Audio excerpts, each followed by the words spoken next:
All right, let's dive into something really fascinating today. We're going to look at a devotional text that starts with a very personal, quiet message of peace, but then it just explodes into this massive, highly organized global call to action. We're going to trace how a simple promise gets transformed into a full-blown worldwide operation. So, everything, and I mean everything, we're about to explore is built right on top of this one verse. The source material uses this famous line not just as a piece of inspiration, but as the absolute bedrock of its promise and its entire mission. Think of it as the launch pad for a much, much bigger journey. First up, the kingdom's open invitation. Right from the get-go, this is framed as a totally universal promise. It's not for a select few, it's for absolutely anyone who feels like they're carrying the weight of the world on their shoulders. And you've really got to pay attention to the wording here. The text defines this invitation as a refuge. What does that tell you? This presents the kingdom not as some exclusive members-only club, but as an open-door sanctuary. It's a place offering rest, renewal, and real peace to anyone who needs it. Okay, so from that big open invitation, the focus suddenly gets a lot more personal. The message shifts from being this general concept to a very specific, direct instruction for you, the reader. So the source provides what it calls a prayer of salvation. But honestly, it's more like a structured step-by-step guide. Each action, from acknowledging and believing, all the way to confessing and committing, is tied to a specific biblical reference. It's like they're creating this super clear roadmap for an individual to follow. And get this, it doesn't just stop there. Immediately after someone makes this commitment, there's a follow-up. A free ebook is offered to guide new believers. Now that's a really crucial detail, right? It shows there's a system in place not just for that initial conversion, but for education and retention from day one. And right here is where things take a massive turn. The whole focus pivots. We go from talking about personal, internal rest to a huge global mission. We've officially moved from an inner experience to a large-scale external objective. Which brings us to this. Just a number. 500 million. I mean, after everything we've just seen, what on earth could that possibly represent? It's such a massive figure, it just hangs there, demanding an explanation.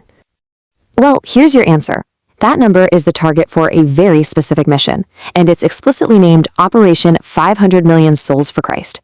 This just brilliantly lays out the incredible scale and, let's be honest, the ambition of the organization behind all this. Okay, a goal that huge. You can't just wish it into existence. You need a plan.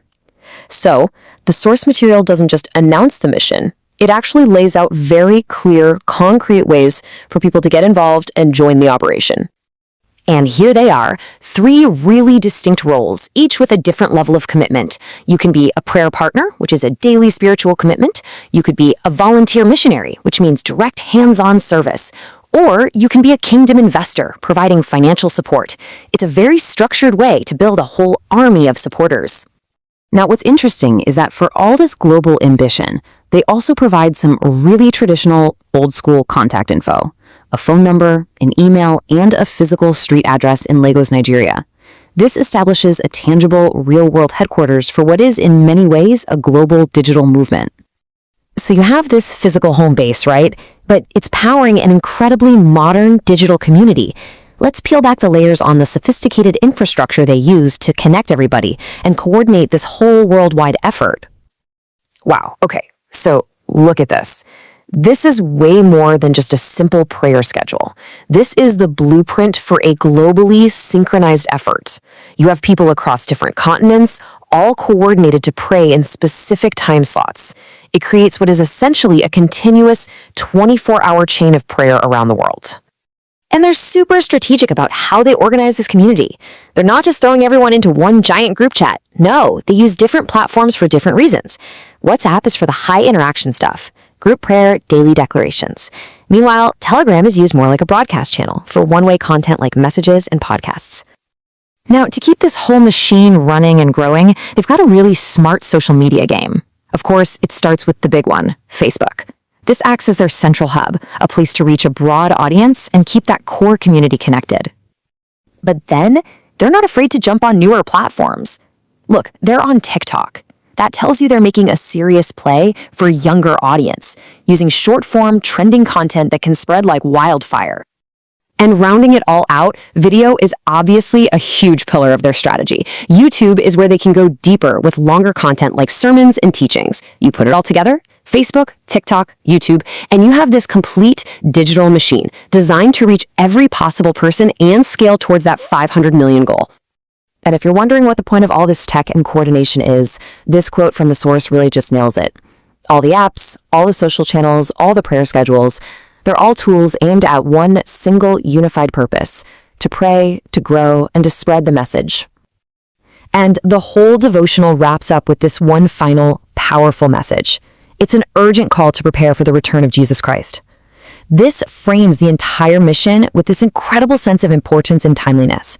The idea that this isn't just important, it's urgent. So we're left with this question, aren't we?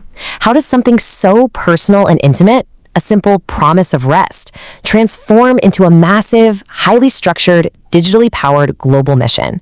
It's a pretty incredible look at how modern faith can organize and operate at a truly global scale. Thank you for watching. Please do well to like, comment, and share so that others can also have access to this kingdom message, and remain ever blessed of the Lord of hosts. God bless you.